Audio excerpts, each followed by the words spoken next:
Assalamualaikum warahmatullahi wabarakatuh. Waalaikumsalam warahmatullahi wabarakatuh. Selamat siang menjelang sore teman-teman semua.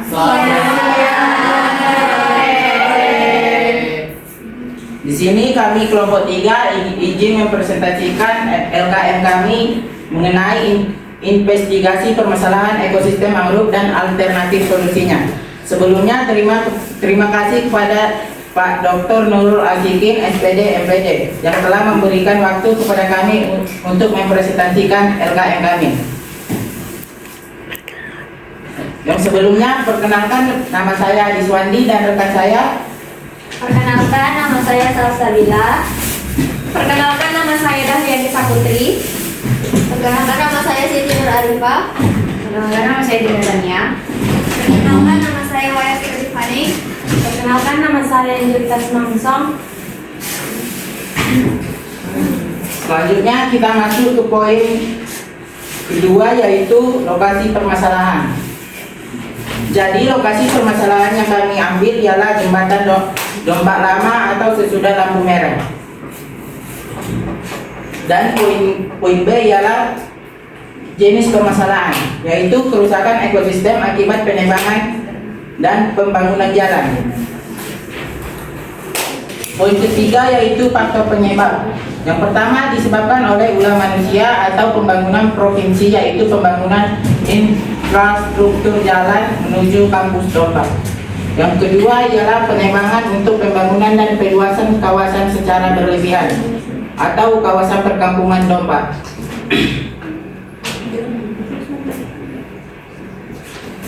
Selanjutnya studi kasus akan dijelaskan oleh Salsa. Baiklah, saya akan menjelaskan poin ketiga, yaitu studi kasus.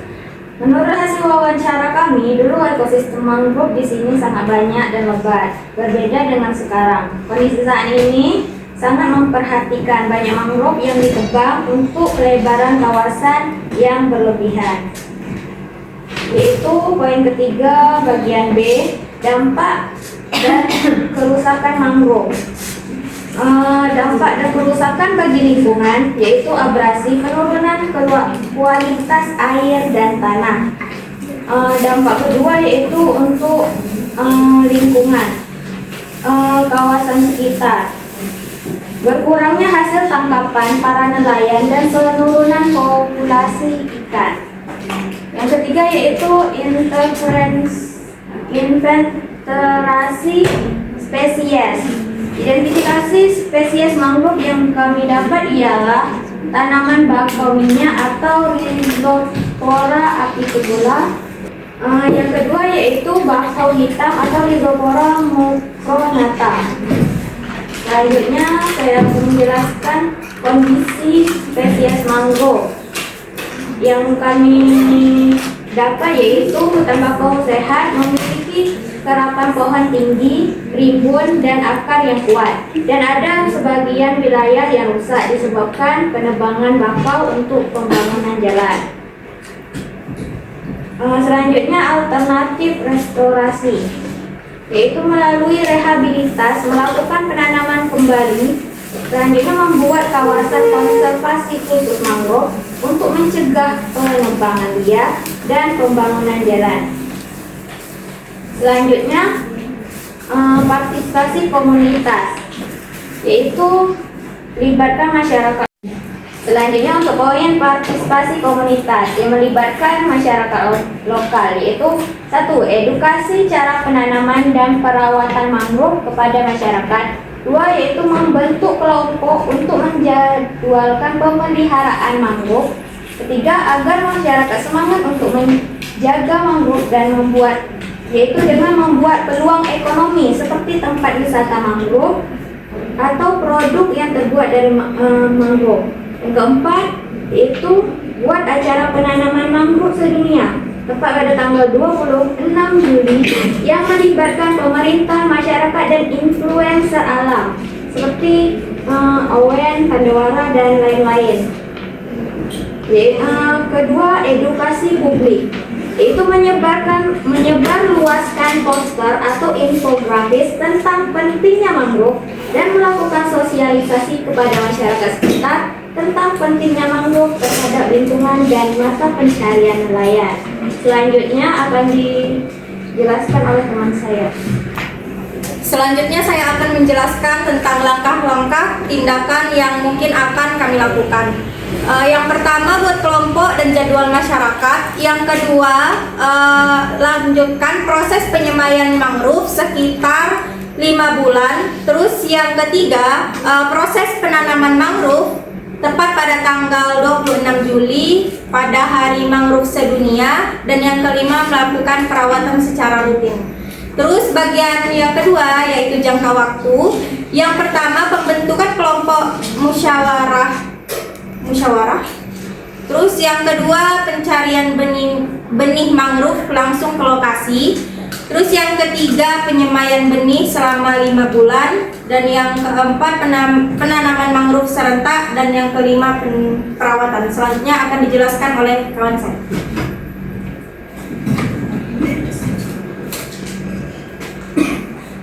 Di sini saya akan berbicara tentang rencana pengumpulan data. Metode pengumpulan data yaitu wawancara, survei, observasi, dan dokumentasi, serta sumber data dari hasil wawancara warga setempat di daerah tersebut dan hasil observasi. Selanjutnya ada kesimpulan sementara. Penebangan mangrove merusak ekosistem dengan mengurangi luas area hijau, mengganggu fungsi pelindung pantai, serta menurunkan hasil tangkapan ikan bagi nelayan, menyebabkan polusi sehingga memerlukan perbaikan yaitu dengan penanaman kembali dan membuat hukuman bagi orang yang menebang secara liar. Selanjutnya ada referensi yang kami buat adalah wawancara warga di sekitar lokasi hutan mangrove. Itu saja pemaparan tentang LKM permasalahan mangrove yang ada di Dompa. Selanjutnya kami akan menampilkan video kami mengenai wawancara permasalahan mangrove yang ada di Dompa. Selamat menyaksikan.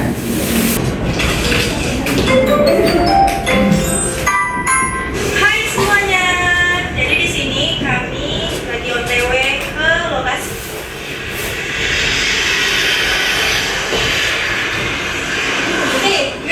Oke, bye-bye. See you.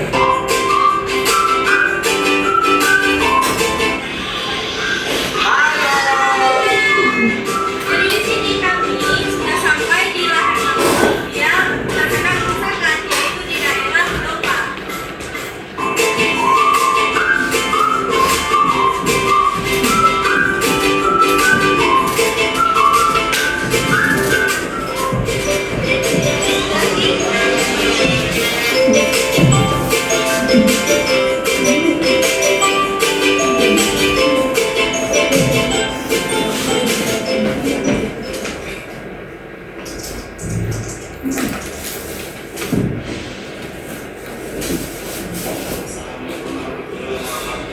Waalaikumsalam warahmatullahi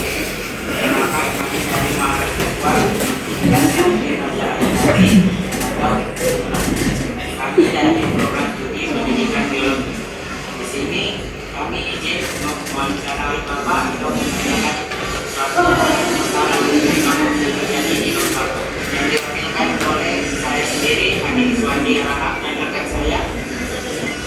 Jadi di sini saya akan menjelaskan apa sih Pak penyebab mangrove ini ditebang secara bebas atau secara diam. Kalau di tempat Bapak di sini itu alasan yang paling utama adalah pelestarian mangrove. Dan yang paling utama sekali adalah aktivitas jalan darat provinsi yang memang tempat kami di sini hampir 90% itu dipilih oleh lahan mangrove. Selain itu lahan mangrove-nya masih alami masih utuh seperti yang dilihat sekarang. Itu dari dikatakan kita bisa lihat lahan mangrove masih alami baru hanya 0,1% yang terjadi di tempat.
juga beberapa ucapkan hadirnya adik-adik ini semoga sukses. Hasil semuanya selesai dulu tadi.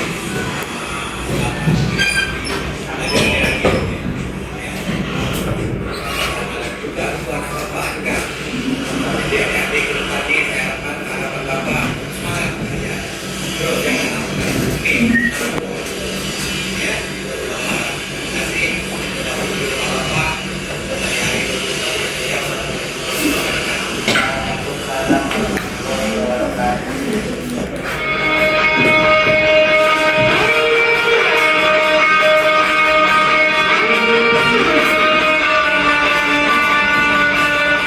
Kita sama-sama terima kasih sudah menonton videonya.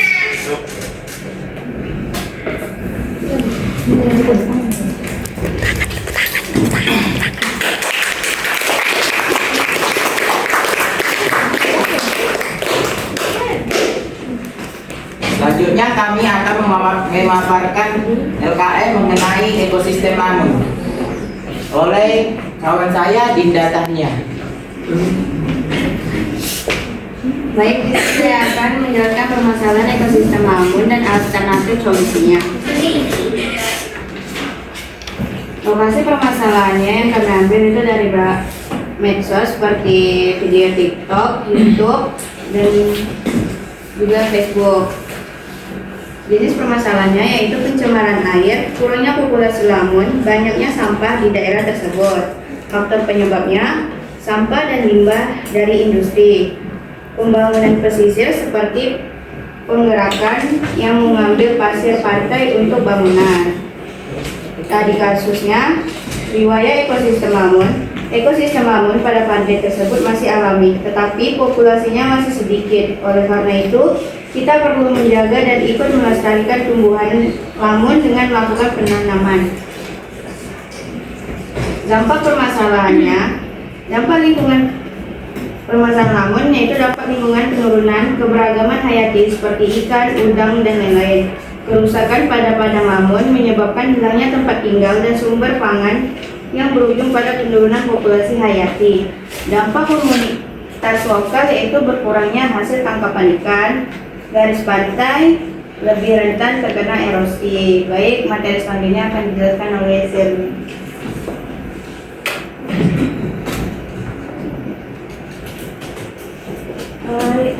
B. Alternatif restorasi. Temukan solusi alternatif untuk mengatasi permasalahan yang ada. Yang pertama, kurangi gangguan larangan berlabuh atau penambangan pasir, pemasangan tanda navigasi dan pengolahan limbah. Yang kedua, restorasi aktif. Transplantasi lamun menggunakan potongan vegetatif di petak uji yang terlindung. Yang ketiga, perbaikan kualitas air, kontrol lintasan pertanian, instalasi vegetasi penyangga di darat, dan pengurangan sampah plastik. Yang keempat, penggunaan struktur penahan arus sementara untuk mengurangi erosi. Yang kelima, partisipasi komunitas. Libatkan masyarakat lokal, rencanakan cara untuk melibatkan masyarakat dalam upaya pemulihan. Yang pertama yaitu dengan latih warga setempat dalam penanaman, memantau, dan membersihkan pantai. Yang kedua, libatkan nelayan dalam penetapan zona aman supaya akses mereka dihormati. Edukasi publik. Pikirkan tentang program edukasi untuk meningkatkan kesadaran masyarakat. Yang pertama, kampanye sosialisasi, yaitu membuat poster kunci lamun.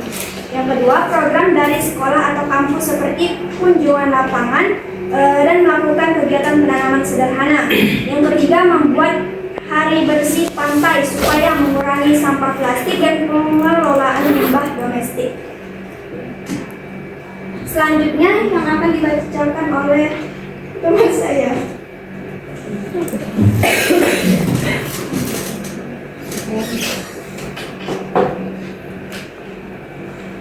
Selanjutnya yang keenam yaitu langkah tindakan.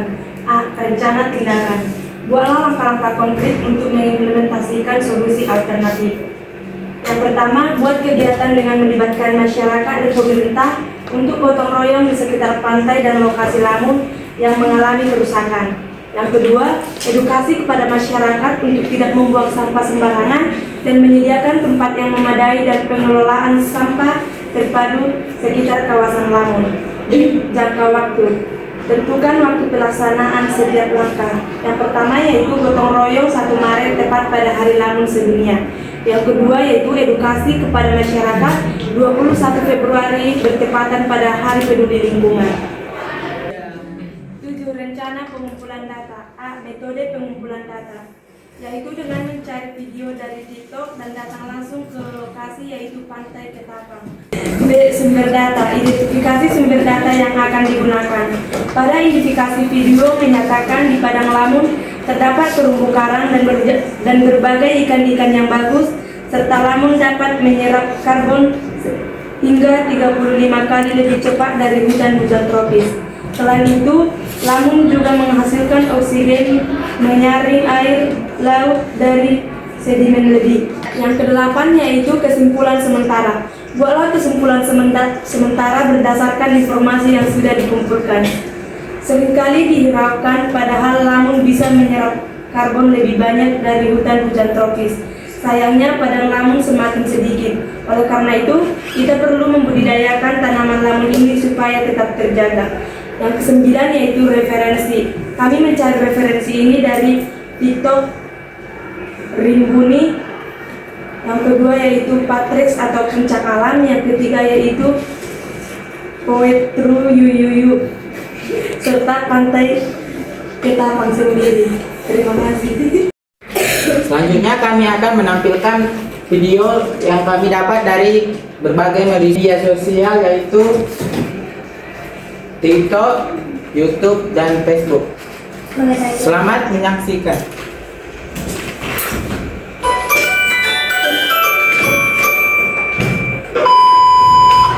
Halo semua, di sini kami kelompok 3 ini memperkenalkan diri.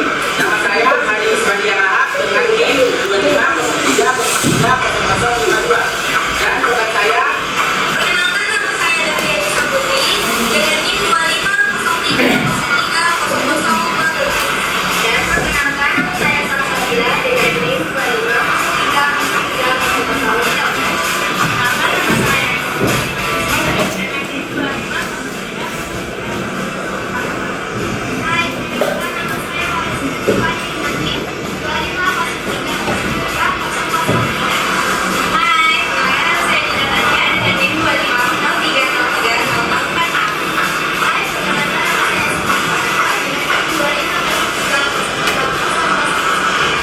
Selamat menyaksikan video kami.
Sayangnya seperti hutan yang ada di Jakarta, itu juga menghasilkan sampah. Sekarang tidak ada gangguan di Polda Kepulauan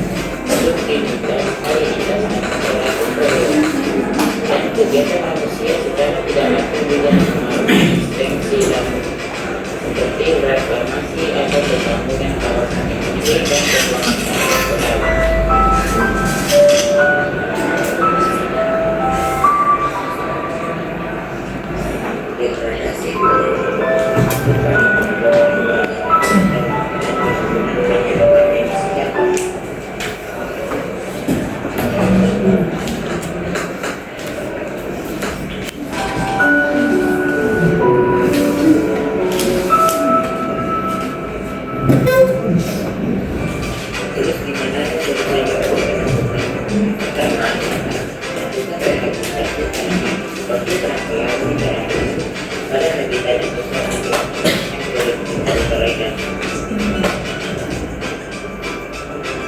tentunya mengurangi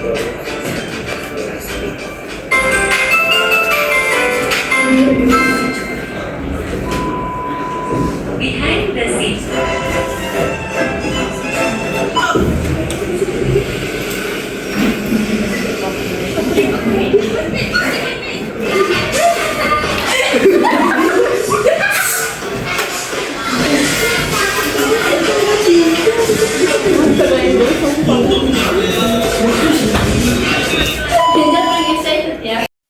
Terima kasih kepada teman-teman yang telah menyaksikan presentasi dan video kami. Selanjutnya kita masuk sesi kritik dan saran. Apakah teman-teman ada yang ingin mengkritiki? Dipersilakan.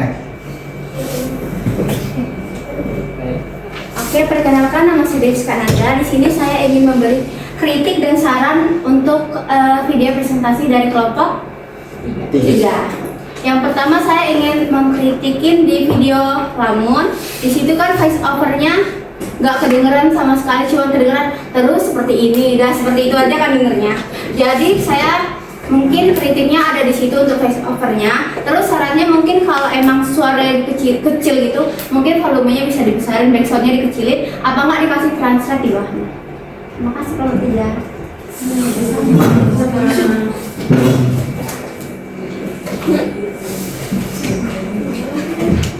Saya Yusuf Sultan Akhir Suwarowo. Saya hanya memberikan saran dari video mangrove dan juga lamun. Dalam video mangrove tadi, dalam sesi wawancara tadi ada sedikit suara yang kurang kedengaran dan ada suara tambahan dari luar sehingga audiens tidak konsentrasi untuk mendengar, dan juga bisalah kontras cahayanya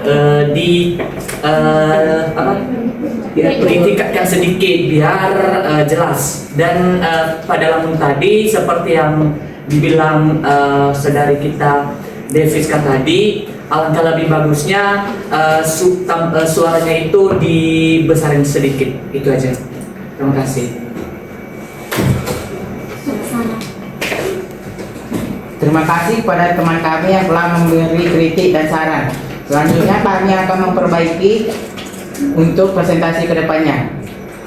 Sekian dari presentasi kelompok kami. Assalamualaikum warahmatullahi wabarakatuh. Waalaikumsalam.